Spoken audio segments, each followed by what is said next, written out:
Peter B. Collins, news and comment. It's Thursday, April 2nd, 2020. And your humble host is deeply mortified. Yesterday, I prepared a podcast. I recorded it. I did all the steps I take to put it online. And then I got a phone call, and I forgot to click publish. So you didn't get a podcast yesterday. And I'm deeply disappointed because I was pretty proud of yesterday's podcast. I thought it was packed full of information and commentary. And so you have some catching up to do. I don't want to impose on your time. But as I will remark later, there is one portion of yesterday's podcast that I very much want you to listen to. And as I sat down today, the news broke across my computer desk here that they have already relieved the commander of the USS Theodore Roosevelt because he demanded proper care for his sailors. They are in Guam. 93 sailors have been infected with the coronavirus. And he wrote a blistering letter that went public. The San Francisco Chronicle broke it. And I figured that eventually they'd pay him back and take him off the job. I never expected anything so swift, punitive, and downright petty. And this is a reflection of the top-to-bottom fear of Donald Trump, who probably ordered this. I can't say that for sure. But this is a case where Trump's pride takes precedence over the lives of those sailors. And words fail me in describing the disgust that I feel. So my lead story today was triggered by a video that was posted on my Facebook page last night. And I've shared it. People who follow me on Facebook have probably seen it. It was a report from KABC television in Los Angeles. And it is so bizarre. And the word is getting around. There is some coverage. I didn't see anything about it at the Washington Post or the New York Times, America's two biggest national news sources. But a railroad engineer, 44-year-old Eduardo Moreno, is apparently captive to what I would call the true Trump Derangement Syndrome. Because he was moving an engine around the railroad yard and somehow got the inspiration to take the locomotive and run it at high speed down a track that was adjacent to the port where the Navy hospital ship Mercy is now docked. It's intended to handle the overload cases from Los Angeles hospitals that are filling up with coronavirus patients.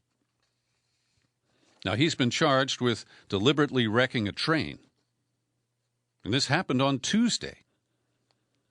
But the word took some time to get out. I can't understand why.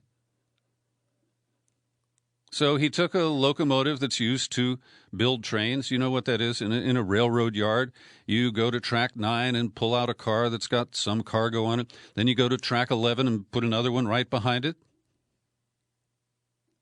My dad and my grandfather were both railroad men. And prosecutors allege that he has admitted he ran the train beyond the track because he believed the Mercy was part of suspicious activities involving the coronavirus. Here's a quote. Sometimes, this is from Moreno, sometimes you just get a little snap, and man, it was fricking exciting. I just had it, and I was committed. I just went for it. I had one chance. He said he thought his act would bring media attention, and people could see for themselves. Now, this is just the latest incident. Directly or indirectly inspired by their dear orange leader. And Amanda Marcotte captures it in a piece that Salon published today. I've linked to it in the show file of the podcast. And she makes a lot of great points, and I'm often loath to embrace the term conspiracy theory. But in this case, I think it applies. So she recaps the event where Eduardo Moreno ran this engine, and he came up short. He hadn't done his homework because he ran out of track about 750 to 900 feet before he might have had some collision with the dockside of the Mercy. Now, he nearly killed 3 occupants of nearby cars. And, of course, he was making a statement. Another quote from Moreno, "I had to. People don't know what's going on here." And Marcotte says, apparently, Moreno believes in a conspiracy theory that the coronavirus is a hoax being deployed to expand a shadowy takeover of the government. I'm going to talk about that a little bit later. And Marcotte goes on to say that this is consistent with the pastor in Tampa, Rodney Howard Brown, that we covered the other day, the guy who defied local authorities to close churches and other public gatherings to prevent spread of the virus. And she notes something that I hadn't caught yesterday, that when Governor Ron DeSantis, the Republican in Florida, and another Trump toady, finally issued a statewide shelter-in-place order, he exempted church services. So more of the God Squad can spread it to each other. Is this some kind of bring on the rapture move? And then Marcotte picks up the thread of Chanel Ryan, the so-called reporter from the One America News Network. And she's been nailed for repeatedly violating social distancing rules in the White House press briefing room. She's another member of the Trump cult. Marcotte goes on to say that these are just a snapshot of a growing threat that right-wing conspiracy theorists pose to public health. Remember the guy in Florida who lived in his van and he sent all those letter bombs that didn't go off, all to Democrats and people in the media? Well, Marcotte comments, Trump-loving conspiracy theorists are desperate to believe the coronavirus isn't real, or at least it isn't as bad as the deep state is saying. So they're risking their own health and other people's by openly defying the public health measures put in place to slow the spread. Then there's another Virginia pastor, part of Trump's God Squad, who called the coronavirus a mass hysteria and then died after contracting the virus. Second, she says there's clearly a threat of violence and mayhem at the hands of these people who, like that train engineer in California, decide to defend their beloved orange leader by taking the fight directly to the deep state that they believe is faking or hyping this virus. She continues, unfortunately, psychology tells us otherwise. When people are faced with evidence that they're wrong and that their entire worldview is false, including the belief that Trump is a great leader, they tend to dig in deeper, spinning out ever more elaborate rationalizations meant to explain that they were right all along and that reality-based people who disagree have sinister motives. And there's another dive into this whole thing that doesn't include the Trainwreck story. It's by Chauncey DeVega, also publishing at Salon. And he interviewed the psychologist David Dunning, who years ago identified the Dunning-Kruger effect. It's a term that describes a psychological phenomenon in which stupid people do not know that they are in fact stupid. Now, that may sound pretty harsh, but we have people who are willfully ignorant, and they do not let that prevent them from developing and expressing very strong opinions based on their ignorance. So here's a quote from Dr. Dunning's book. In many areas of life, incompetent people cannot recognize just how incompetent they are. Logic itself almost demands this lack of self-insight. For poor performers to recognize their ineptitude would require them to possess the very expertise they lack. To know how skilled or unskilled you are using the rules of grammar, for instance, you must have a good working knowledge of grammar.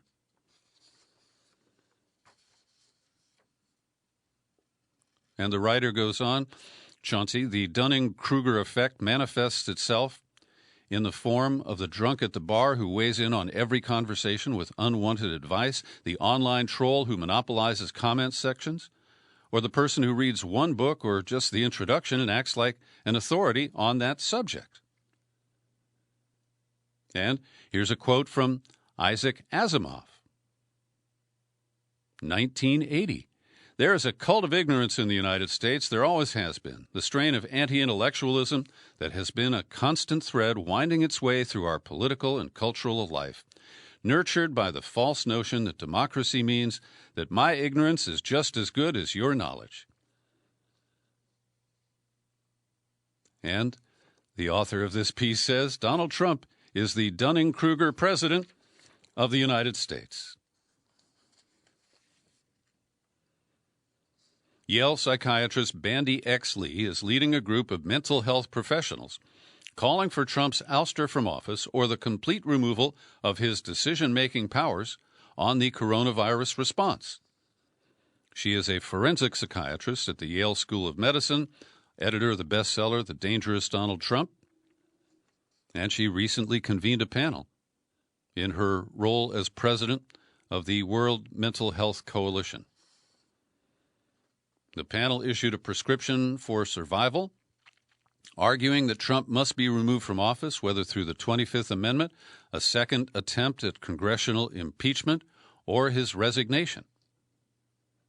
And I want to recommend, if you haven't heard it yet, my interview published about 10 days ago with Dr. Justin Frank, the author of Trump on the Couch, and I think he offers great insight into the unstable mindset of the man who calls himself a stable genius. Now, one of the groups of Americans who are very vulnerable right now to deranged attacks are Asian Americans. And there was a good report on this last night on the PBS NewsHour, and a woman from an Asian American center here in San Francisco made the point that a lot of the idiots don't know the difference between a Chinese American, a Japanese American, a Filipino American. And we saw this after 9/11 when many Sikhs were attacked because the morons who made the aggressive, violent moves didn't know the difference between a Sikh and a Muslim. And so yesterday, this goes back to March 14th. A guy named Jose Gomez, age 19, stabbed 3 people at a Sam's Club in Texas before being taken down by a store employee with help from an off-duty Border Patrol agent. And that's just one of many examples of hateful expression toward Asian Americans in recent weeks, stoked by Trump's repeated use of Chinese virus, Wuhan virus, and he seems to have been schooled enough that he has dialed that back. I don't think it's been completely eliminated from his tweets. But to my knowledge, I've stopped watching those daily briefings. I think he has stopped. So as I get ready to present today's COVID-19 news summary prepared by Linda Lewis, and it's her birthday today, so happy birthday, Linda. And thank you for all of the great work you've been volunteering to do here for the PBC podcast. And so she gave a detailed rundown of what is it's not a black market. It is a market that is, how can I put it? It's profiteering on the badly needed protective gear, the PPE, masks and respiratory face masks, and also gowns and rubber gloves. And from mainstream news sources, including Forbes and Politico, she detailed, and I shared with you yesterday, this incredible international bazaar where they're running kind of an auction house. Who's willing to pay the most for this direly needed equipment today? And one of the ridiculous scenes was an American, I don't know exactly, I don't remember whether it's an official or someone trying to buy masks for a state government. They made a call to a source in Thailand. Said, hey, you got any masks or gloves you can sell us? And on the other end of the line, it was, what the hell are you talking about? We just got 2 big shipments of that equipment from the United States. So the lack of coordination is enabling what Crown Prince Jared Kushner and Trump believe is a free market at the expense of Americans. And there's been one move by Attorney General Bill Barr, Trump's consigliere, to bust a profiteer. And get this, they confiscated the elements that this guy was trying to sell at exorbitant prices and then told him, well, we're going to pay you for your stuff at the fair market value before the coronavirus premiums kicked in. So this mindset that profits are more important than people deeply infects the people who are running our government today and those in the commercial economy who are cashing in on it. So that's the part of the podcast from yesterday that I hope you will be sure to catch. It's probably in the first 15 minutes of the show. Here's today's report, again prepared by Linda Lewis. We now have identified 213,000 cases in the United States, 4,513 deaths. Worldwide, 823,000 cases and about 41,000 deaths. And these are official reports from the CDC in the United States and the World Health Organization for the global figures. And they do lag behind some of the counts that you'll see in the various media outlets here in the U.S. today. So we've gotten details on that Russian shipment of medical supplies. It includes ventilators, personal protective equipment, and other medical items. It landed in New York. I'm not sure which airport, probably JFK. And the U.S. made a purchase. This is not a gift from Russia, but Putin and Trump were on the phone, and they made a deal, a really great deal, a beautiful deal, because, you know, he's the best at deals. And yesterday I shared the criticism from a Washington Post writer that this is a horrible thing, that this is a victory for Putin, that we would accept help from a commie like him. The Russophobia continues unabated. It's just another virulent strain afflicting America today. Germany is accepting patients from other countries now. The foreign minister says that they'd taken in more than 100 patients from Italy and France as part of bilateral aid efforts. The German news agency DPA reported that they've taken in 85 patients from France, 32 from Italy, and 2 from the Netherlands. Speaker Pelosi announced that she's forming a bipartisan House committee to oversee the Trump administration's response to the pandemic and to scrutinize the spending of portions of the $2+ trillion that was borrowed to put together into the bailout and stimulus package last week. And James Clyburn of South Carolina, the guy who resuscitated the nearly politically dead Joe Biden, is going to lead the committee. Now, I don't object to this in any way, but when they try to enforce subpoenas to demand information from the executive branch, they're going to be stonewalled again. And the courts have so far sided with Trump, going back to the Ukrainegate investigation and impeachment. More than 17,000 National Guard members have been deployed in all 50 states to help battle the coronavirus. Assignments vary from disinfecting nursing homes in Georgia to removing the bodies of victims in New York, building field hospitals, and helping police in Rhode Island pull over motorists with New York tags entering the state. We'll talk a little bit about the creep of police state measures a little later in this podcast. Also want to mention that Nancy Pelosi has been pushing for a fourth package, and Mitch McConnell, Republican leader in the Senate, is telling her to stand down. Now, I mentioned this yesterday, that the Pelosi alliance with Trump is basically calling for stimulus spending down the road to rebuild infrastructure. But Mitch McConnell has suddenly become concerned about the deficit. We do have to be mindful of how to pay for it, he said. There have been a lot of fantasizing on both sides about massive packages. We'd all love to do that, but there's the reality of how you pay for it. We just passed a $2 trillion bill, and it would take a lot of convincing to convince me that we should do transportation in a way that's not credibly paid for after what we just passed last week. I expected this. I thought it would be his reluctance would come more to any kind of spending to help humans in the United States. And, of course, my instant response is repeal those tax cuts from 2017 as a down payment on this deficit spending.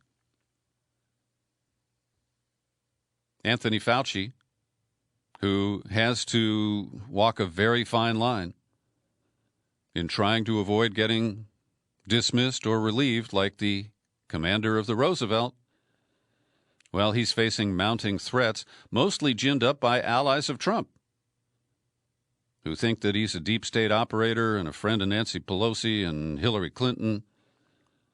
And so he's gotten a new security detail.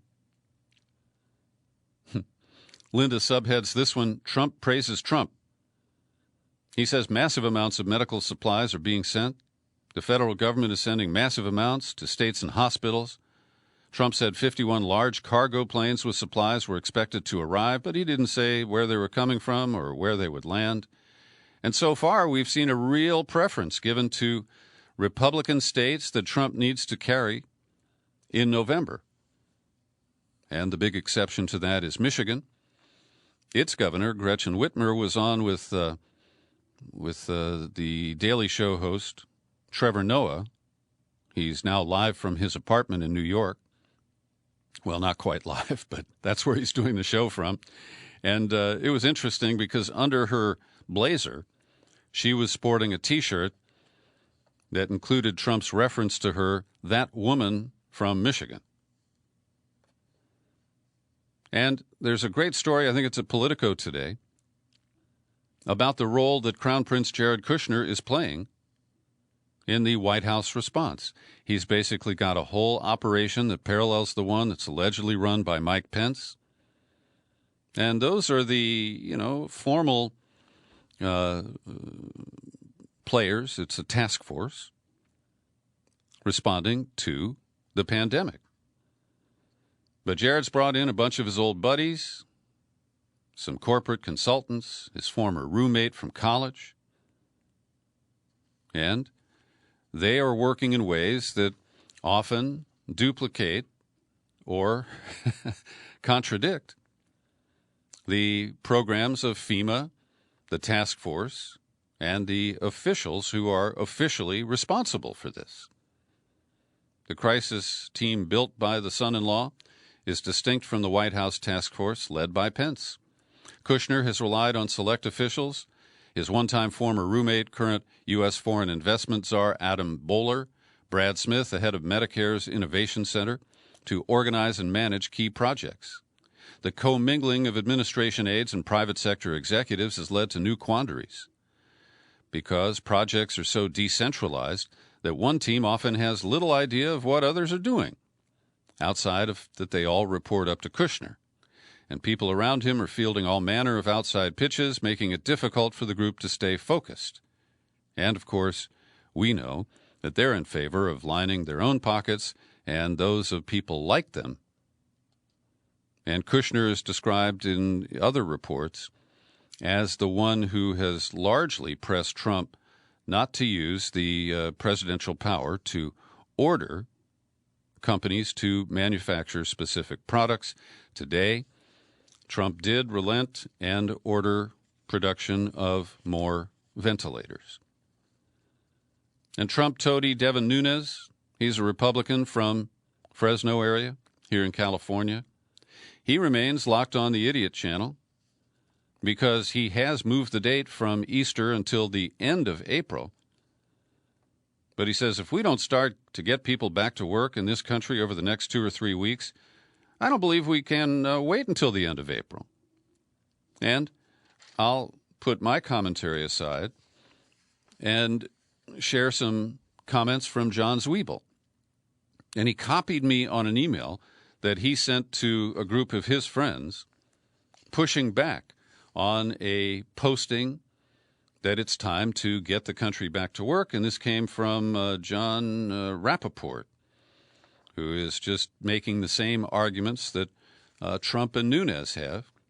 And Zwiebel says, going back to work right now would be akin to playing Russian roulette with one bullet in the cylinder.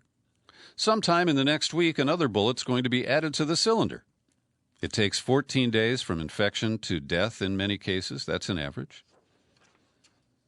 And so the idea that we can just write off any number of excess deaths by trying to, as Gavin Newsom said the other night, cut the parachute before we have landed. And we've already done deep damage to the fortunes and finances of many Americans. Yeah, and corporations too, but they'll bounce back.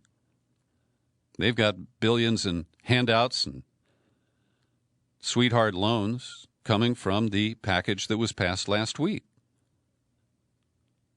But we could just piss it all away by letting up too soon. Interesting piece by Jeremy W. Peters published at the New York Times today. It runs down the right-wing efforts backing Trump to deflect, diminish, and dismiss the risk of this pandemic. And it leads with comments from Candace Owens, who sarcastically tweeted, "Now we're all going to die from coronavirus," blaming a doomsday cult of liberal paranoia for the growing anxiety over the outbreak. And I recommend the piece to you. I'll just thumbnail it, that the reporter here, Peters, does a good job of identifying the different stages that the right-wing media tranche has been using. Step 1, blame China. Step 2, play down the risks. Step 3, share survivor stories. And step 4, blame the left. And this is part of a package that was first identified back in the 90s by David Brock. Now, he was on the dark side against Clinton. Then he had some kind of cathartic shift, and that's when he wrote about the right-wing noise machine. Then he founded Media Matters, and then he went back to the dark side, running a dark money super PAC for Hillary Clinton in 2016. Over at Consortium News, a good piece by a woman I've talked to many times over the years, retired law professor Marjorie Cohn from San Diego. And she correctly identifies the creeping police state measures that are either proposed or being quietly imposed, some of it under the direction of Bill Barr over at the so-called Justice Department. And she notes the effort to extract more power from various murky laws that were on the books, like the Stafford Disaster Relief and Emergency Assistance Act. And then Trump, of course, declared a national emergency.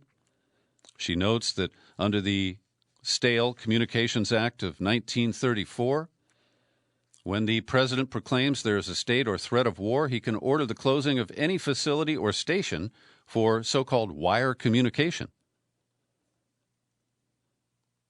She goes on to say that the Department of Justice has proposed new rules for this so-called emergency that will allow a district court's chief judge to suspend court proceedings.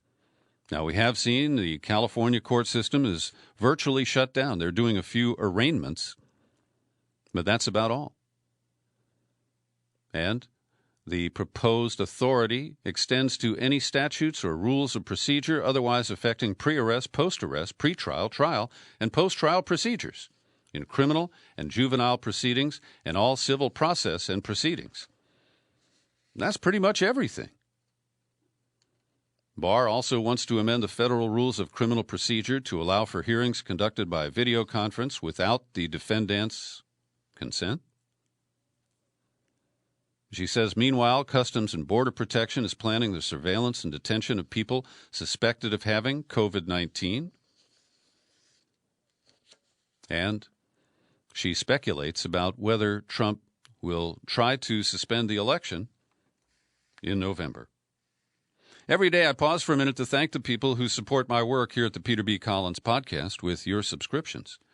Great people like William Halperin, who just took out a new subscription recently. Thank you, Mr. Halperin. Eve Redden, who dropped by to hear the stunning interview with Dr. Justin Frank. And I'll remind you that if you're not a subscriber and you are itching to hear one of my in-depth interviews during the first 14 days of its release, you can grab it for $1 with one of our 24-hour passes. Just go to peterbcollins.com/sign up. Now, The Guardian has two good reports today. They do some really good reporting on things going on in the United States that our own media outlets don't. First, experts warn of privacy risk as U.S. uses GPS to fight coronavirus spread. The Centers for Disease Control and Prevention have turned to data provided by the mobile advertising industry to use your cell phone data that's captured by Facebook, Google, and many of the apps that you love on your phone. And because of a lack of systematic privacy protections here in the U.S., data collected by these companies is often extremely detailed. Companies have access to your GPS location data, like weather apps or e-commerce sites, and they sell that for ad targeting. And this can be used to follow your movements, see who you're in contact with. And I've warned many times over the years about the technology called Stingray and its companion, the Dirt Box, that allows the mass collection of almost everything that's on your phone if you're within the radius of these sweeping devices. And then there's a good report from The Guardian about the use of Zoom. Now, almost everybody I know, people are having cocktail parties to maintain their social distancing using Zoom. A lot of families, in fact, my family's planning a Zoom reunion or a Rezoom union. We're going to all get together on Zoom this Saturday. So they've had a 535% rise in daily traffic, and the privacy experts say that Zoom is a mess, a privacy disaster, fundamentally corrupt. The state attorney general in New York, Letitia James, sent a letter to the company asking them to outline the measures it's taken to address security concerns. She says Zoom has been slow to address security vulnerabilities that could enable malicious third parties to, among other things, gain surreptitious access to consumer webcams. And it was I think it was the Santa Monica City Council that recently was holding a Zoom meeting, and somebody hacked in and put up some porn, along with all the other faces of people who were participating in the online video networking. On March 30th, the FBI announced it's investigating increased cases of video hacking called Zoom bombing. And it's because you can basically guess A Zoom meeting has a short-numbered URL, and just by randomly choosing numbers, you can pop into other people's conferences, and they also say that there is no end-to-end encryption, despite the company's claims. Sam Biddle over at The Intercept does a great job of identifying ways that privacy advocates tell us that this public health crisis doesn't have to mean that we have to create a civil liberties crisis in return. And noting that the NSA contractor and perennial privacy offender Palantir is helping Britain's National Health Service track infections. They say, well, there are ways to prevent the actual identity of individual users, but they're often not enabled. We've talked before about these smart thermometers made by a company called Kinza Health, and they can map all of the people who took their temperature and made that, entered that data into an app on their phone that then is uploaded to a central server. And while that can be interesting information, it also could be used to track people who the government thinks have a fever for too many days, and it could lead to strong-arm tactics in the future as they try to locate people who are presumed to still have the virus or maybe, are on the way to getting it. So he makes a number of points here. Let me just tick off the headers. We need to be concerned that these emergency powers can outlive the emergency, that health officials should be driving the data decisions, that we should make sure that when this episode is over, that all the data are purged, that surveillance that's related to the coronavirus must be clearly justified against the costs, including the cost of privacy, if there's anything left. So I think there are a number of good points in here, and I encourage you to follow the link in the show file and study it when you have a chance. Now, here's where I feel people go too far. I have deep respect for Professor Mark Crispin Miller at New York University. And he posted a one-sentence item on Facebook last night. He said flatly they're using COVID-19 as either a pretext or distraction with the intention of destroying us. Now, I think that's over the top. I'm sure that there's a lot of exploitation of COVID-19, and I just outlined what I think are some serious concerns about a creeping surveillance and police state and the ability to identify individuals and their behavior. But from that trigger, we get comments like, their end game is nigh. Media psyop is working. Good, some of my more intelligent friends finally coming around, dude. Yes, that is exactly it. And when challenged by one correspondent, Miller expands, I'm not saying it's a fake disease. It's real and it's killing people, but the toll is vastly less than we're being told, and politicians are no less susceptible to propaganda than most everybody else. Now, I share Miller's sensitivity about propaganda and about the way the government can manipulate us. If you listen to my recent interview with Scott Ritter, I raised those points. Also, in a conversation with Tony Platt about the prison justice complex in this country, I had strong opinions, stronger than he did, about the risk of using episodes like this to condition us to possible future lockdowns or rollbacks of our individual rights. But here's another commenter. Yeah, it's an international deep state operation. I don't think we know that yet. Another, it certainly is a government wet dream for a power grab and excuse for their polluting buddies. Now, I've also heard people link 5G wireless to the coronavirus outbreaks. If anybody can give me credible information related to that, I will study it. But at this point, I think that is an extreme and, I don't want to say irrational, but an unproven threat that I think people are taking to irrational lengths.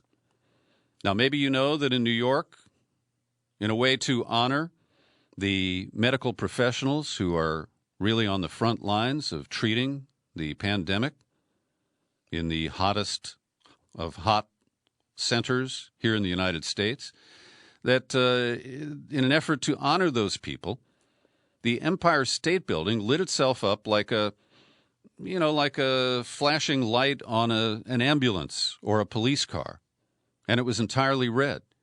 And apparently they used a siren to draw attention to it. Now, I don't particularly embrace that, but they did it, okay? So here is a post. The world is going bonkers. They're claiming that this display is to show appreciation for the medical profession during this pandemic. But it seems more designed to cause fear in the public, especially since we all know it's the sound for an air raid.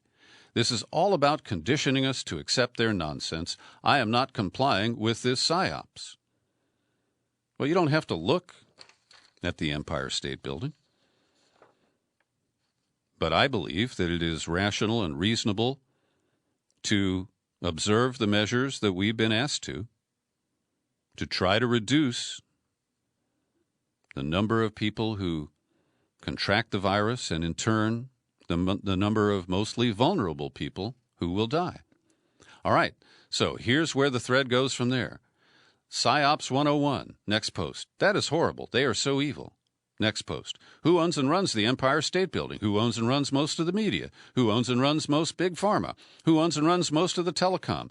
Who owns and controls most of the North American food industry? Follow the crumbs and you will see that all roads point in one single direction. Yeah? What direction is that? That we're all going to be locked up in a police state? Well, I think it's extreme to take your revulsion or rejection of this display on the Empire State Building and careen into the depths of paranoia. And I see far too much of that going on. Kevin Gostola over at Shadowproof updates us on the situation in Wisconsin, where the the presidential primary and local primaries are going to go forward next Tuesday, April 7th. Democratic Governor Tony Evers and the Republican-controlled state legislature insist on going forward. And when interest groups took it to court, a federal judge basically ducked the issue, saying he doesn't have authority to tell the state what to do. And the judge suggested that some residents could die from the coronavirus by going out to vote. And he says, well, that may be something that happens that would be outside my jurisdiction. It'll be on the hands of the legislature and the governor. So he made no decision. And we see that the governor, who is a Democrat, and I don't know all the details of his policies and preferences, but my first guess is that he's doing this to allow lower turnout to benefit Joe Biden, because of the state of the race for Bernie Sanders to edge out Biden in the Wisconsin primary would have to reverse momentum, and it would have to produce high turnout for Sanders to, gain anything on Biden. So the fix is in here, where Republicans want to suppress the vote, and it appears, at least for the purposes of this moment, the Democratic governor wants to suppress the vote, too. I praised The Guardian a few minutes ago, and I'm going to do it again. On April 1st, and it wasn't an April Fool's joke, they published a real great analytic piece called "Will the Coronavirus Kill the Oil Industry and Help Save the Climate?" And on my way to the secret studio today, I listened to Rush Limbaugh for about 4 minutes, and he has shifted from denial of the risk of the coronavirus to a kind of climate change denial, lecturing us that without fossil fuels, we could not be safe in our homes with the lights on and the big screen TV working and the internet. And, of course, he blows past the risk to the planet to get people to focus on the moment and their comfort and convenience as the planet is facing a true crisis. And, of course, he blames Democrats for trying to use some of the current legislation that must pass to promote climate response policies. And Trump got together with his good friend, the killer crown prince of Saudi Arabia, Mohammed bin Salman, and got him to cut production because Trump doesn't like 99-cent gasoline. And it's explained in depth in this article. A key question is whether the savage price war between the Saudis and Russia, which is really aimed at the United States, as Scott Ritter has pointed out, it's not only unprecedented, but many experts think that it might permanently alter the course of the climate crisis, pulling forward the date at which demand for oil and gas peaks, never to recover, and allowing the atmosphere to gradually heal. The boldest say peak fossil fuel demand may have been dragged into the here and now, that 2019 will go down in history as peak oil. But some take an opposing view. The fossil fuel industry will bounce back as it always has, and bargain basement oil prices will slow the much-needed transition to green energy. And this article by a team of reporters, Damian Carrington, Gillian Ambrose, and Matthew Taylor, says the lowest oil prices have hit in almost 2 decades, and it could go lower. Some oil major stock market valuations have halved since January. 2/3 of annual investment, $130 billion, it's been dumped, and tens of thousands job losses already. Oil wells responsible for almost 1 million barrels a day may have already been shut down because the price of oil is now lower than the cost of shipping it. And that is sourced to an expert at Goldman Sachs, who says this is likely to permanently alter the energy industry and its geopolitics and shift the debate around climate change. Yeah, that's coming from a Wall Street bankster. So there is much more in this piece, and I've linked to it in the show file. I hope you will put your eyes on it. Oh, yeah, and in the ravings of Limbaugh this morning, he made it aside. There is a report that's been published. Forecasters say that we may have at least one violent Category 5 hurricane in the Atlantic coming up during the season this year. They anticipate an above-average probability for major hurricanes making landfall along the continental United States. And there's a 70% chance, they say, of a major hurricane. And Limbaugh sees this as the media cheerleading for damage from hurricanes. I mean, it is so twisted and bizarre. It ignores the real impact of climate change already. California is moving into drought mode as we've had a very dry winter. There was just enough rain to get all the weeds to grow. They will turn brown early this year, and the fire season will run from mid-May until perhaps November. We have been sharing with you, first, the indictment of President Maduro of Venezuela on alleged drug trafficking charges, then the great reporting at Mint Press News by Leonardo Flores, who used the government's own maps provided by the DEA to show that the claim of major narco-trafficking from Venezuela is bullshit. And the same data show that the vast majority of cocaine comes into the United States directly from Colombia. Now, there is some that is, trafficked or transited through Venezuela. And I don't deny that there may be some drug traffickers who are past or present members of the Maduro administration. I don't think that all hands are clean in Venezuela. But now we're using gunboat. You can't call it diplomacy. It is gunboat bullying. We have sent Navy ships toward the coast of Venezuela to fight the myth of narcotics trade coming through that zone. And they're using the U.S. Navy, not the Coast Guard, which ordinarily would handle that kind of attempted drug interdiction. And Trump was given this to recite. As governments and nations focus on the virus, there is a growing threat that cartels, criminals, terrorists, and other malign actors will try to exploit the situation for their own gain. If you change the context, you could apply that to a lot of Trump cronies. They put a $15 million bounty on the head of Maduro.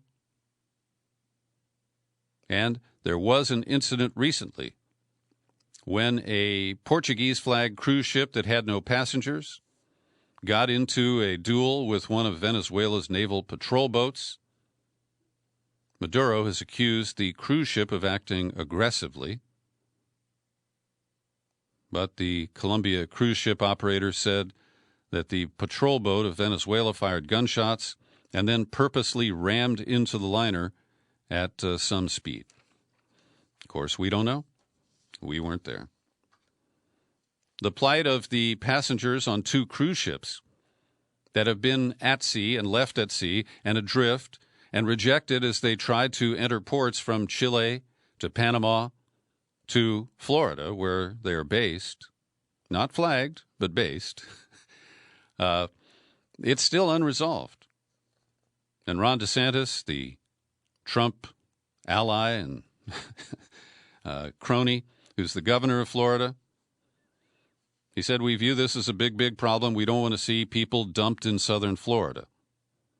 And when he started getting calls from Americans who are trapped on these cruise ships, he said, well, you can come in, but nobody else. Just let the rest drift at sea. Now, on one of the ships, 4 passengers have already died of coronavirus, and many others are showing flu-like symptoms. 9 passengers in the ship hospital of the Zaandam. And one person who is trapped in steerage says, you know, I've got a room that is 15 by 18 feet, no window, no balcony. And I've only been on a cruise once. I didn't enjoy it. I think we were on the 4th level. We had a porthole that was about 8 inches in diameter. And you really do feel claustrophobic. So they're still working on some resolution. And on this one, Trump actually showed momentary compassion. He said, you know, they're dying, so we have to do something. The governor knows that, too. We have to help the people. They're in big trouble. And finally today, I have a lot of respect for Jackie Speer, a Democratic congresswoman from the Bay Area. And she tried to get new legislation tucked into the bailout bill last week that would dramatically reform the regulation of the cruise industries, requiring them to flag their ships in the United States, which would upgrade many standards of the ship's construction and operation, safety systems. But also they'd have to pay taxes here. And there's some comparisons that I would make between the cruise industry and the old plantation model. Now, the workers are not slaves or quite serfs, but they're treated like peasants. Most of the people who work on these nominally American cruise ship lines are not Americans. They're paid very low wages. The passengers are squeezed to give them huge tips to maintain the low pay rates. And Speer wants these cruise ship companies to fully reimburse passengers for any canceled trips, develop plans to cut their emissions, increase penalties for dumping. They often go out in the open sea and empty their holds of human waste and oil. She wants pollution monitors to regulate the industry, and there's more in her proposal. I've linked to an article from the San Francisco Chronicle that details her legislative plan and her determination to see it enacted. Thanks for listening to my daily news and comment podcast. You got to listen to two. I'll have another one for you tomorrow. I'm Peter B. Collins. Happy trails to you until we meet again. Happy trails to you. Keep smiling.